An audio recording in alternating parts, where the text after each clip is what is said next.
Nah, kita main apa nih, ludo Tadi sama siapa naik? Ade. Lupa Ade sekarang Ade jalan. Oh, dia. Main ludo Oke, sama sekarang dapat Ade. Dapat berapa? 4. 4. Tidak buat, gerakin terus. Mana ya? Ah, 1, 2, 3, 4. main ludo sama Ade. Ini papannya. Ade gerakin. Kenapa? Nah, ini dia orangnya yang keren. Jangan nyengir. Ini ya ada dapat 3. Masukin naik kan.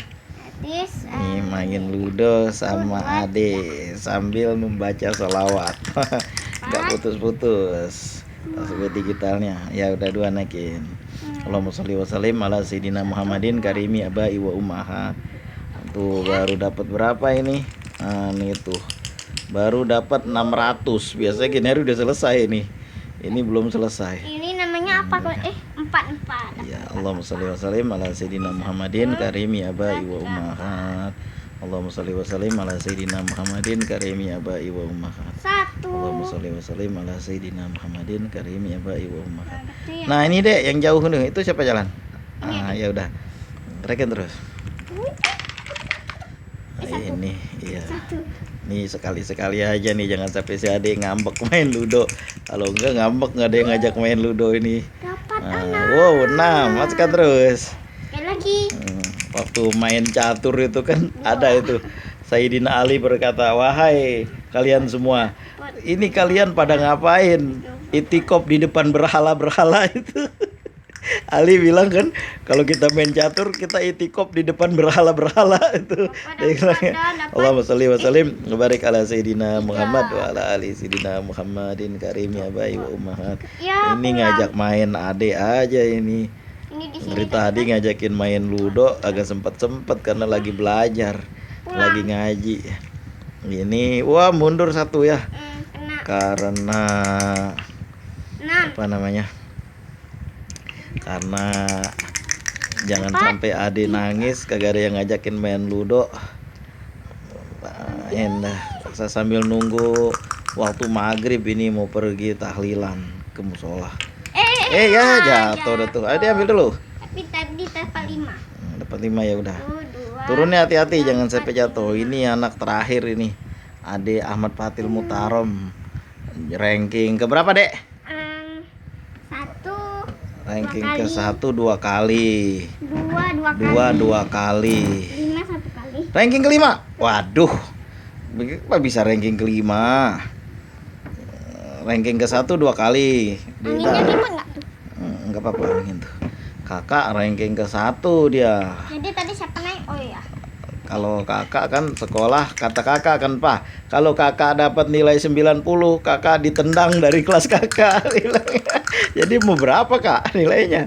Kalau kakak rank dapat nilai 90, rata-rata kakak ditendang dari kelas kakak, dia bilang kan, kelas unggul. Nah, Ade masih SD. Di berapa aja. Waduh, mundur lagi. Udah kita maju-maju kan, udah ngumpulin duit di rekening, tiba-tiba diambil sama hacker. Itulah kira-kira. Ada jangan gitu nak. Berarti Karena apa? Karena kita ngandelin otak kita. Udah dirancang bisnis bagus-bagus kan, tiba-tiba jebol. Karena apa? Karena kita ngandelin otak kita. Oh, dapat 5. Bukan ngandelin Allah. Bukan berselawat kepada Rasulullah. Kita merasa otak kita udah pinter, akhirnya proyek-proyek yang dibuat udah dirancang sedemikian rupa, akhirnya jeblok. Itu saya ada satu kawan, beliau itu pemborong. Dapat 6. Pemborong itu kan kontraktor. Jadi itu transaksinya udah pakai miliar itu. Itu suatu saat bikin apa ya? Lupa itu, bikin jalan atau bikin perumahan sekolah di pulau di sini. Itu sampai pulang kagak bawa apa-apa, malah rugi itu. Padahal proyeknya miliaran. Coba kenapa itu? Malah berutang. Itulah karena kita sering ngandelin otak kita, bukan ngandelin Allah. Bahkan Rasulullah bersabda, kama qala Rasulullah, apabila kita minta kepada Allah, apapun kita minta, walaupun cuma putus tali sendal, itu menandai bahwa kita ini nggak punya apa-apa. La haula wala quwata illa billahil aliyil azim. Tidak ada daya dan tidak ada upaya melainkan pertolongan Allah. Itulah hidup juga kayak main ludo nih. udah jauh-jauh kita kan tiba-tiba datang yang lain di take down, daerah mundur lagi ke belakang, masuk lagi ke kotak itu. Nah itulah, makanya kita ini hidup Enam. yang sukses itu bukan ditandai dengan gelimpangnya banyak banget harta, bukan kayak gitu. Ntar kalau udah mati nih siapa yang mau ngambil? Kan ada tuh ceritanya tuh, waktu itu ada seorang kaya raya yang meninggal, dia mau ditemenin sama siapa yang mau di dalam kuburnya, nggak usah lama-lama, 40 hari aja. Ntar kalau udah gitu dikasih setengah harta dia. Tapi akhirnya itu ada orang yang miskin, dia mau nemenin. Sampai tiap hari itu ditanya-tanyain terus sama malaikat. Masalah dia punya hartanya kampak doang satu biji untuk nebang pohon. Hari pertama ini, kamu ngapain di sini? Saya nemenin dia, Pak, katanya kan. Kira-kira begitulah kita, kira-kira begitulah ceritanya, katanya kita jamaah tabligh gitu. Itu apa yang kamu bawa? Ini kampak. Untuk apa kampak? Untuk menebang pohon. Pohon untuk apa ditebang? Nanti saya jual. Itu kampak dari mana? Ya punya saya sendiri. Banyak banget pertanyaan itu. Sampai hari ke-40 itu nggak habis-habis pertanyaan masalah kampak aja. Satu biji kampak. Bagaimana kalau kita punya banyak, dan banyak itu boleh hasil apa namanya? Boleh hasil ngibul, boleh hasil nipu. Itu bagaimana pertanyaan itu kagak habis-habis. Allahumma sholli wa sallim wa barik ala sayyidina Muhammad wa ala ali sayyidina Muhammad. Inilah kayak orang main ludo hidup itu kan.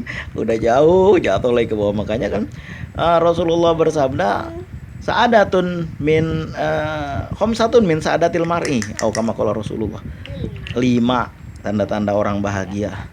Salah satunya adalah apa? Pencariannya dekat dengan rumahnya. Ini 5 juga. Iya. Rumahnya walaupun luas, yang penting damai. Mungkin hatinya walaupun luas, yang penting damai.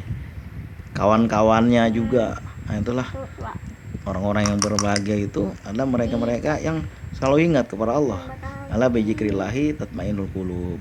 Enggak ada sesuatu yang sulit banget yang dibebankan kepada Allah selain kita masih sanggup menanggungnya, karena Allah udah punya ukurannya. Makanya wali-wali itu mereka berat penanggungannya, 3. nggak sama dengan kita. Kadang-kadang kita ini begini sih ya. Waktu saya Ali Jaber itu berkata kepada adiknya yang datang ke Indonesia untuk jadi imam, bilang, "Dek, jangan lama-lama, jangan seperti di Arab kita sembahyang di sini. Sembahyang tarawih itu orang Indonesia ini jangan lama-lama, karena orang Indonesia tidak begitu, tidak seperti orang Arab. Orang Arab panjang-panjang sembahyangnya. Sebagian besar orang Indonesia itu maunya yang simple, cepat dan masuk surga. Nah itu aja. Cepet-cepet, sholatnya nggak bisa lama-lama. Itu di Betawi itu saya sholat kalau udah jam 8:30 besok insya Allah masjid tuh nggak ada lagi yang datang. Ya rata-rata jam kurang dari jam 8 kurang 15 sudah pada pulang tuh sholat tarawih, karena maghribnya jam 7. Allahumma sholli wa sallim wa barik ala sayyidina Muhammad wa ala ali sayyidina Muhammad. Nggak dapat ke bawah? Oh ya dapat. Nah, inilah hidup itu kayak orang main ludo, udah jauh-jauh jalan di take down, jatuh lagi ke bawah. Itu juga sama. Terima kasih atas segala perhatian, mohon maaf atas segala kekurangan. Assalamualaikum warahmatullahi wabarakatuh.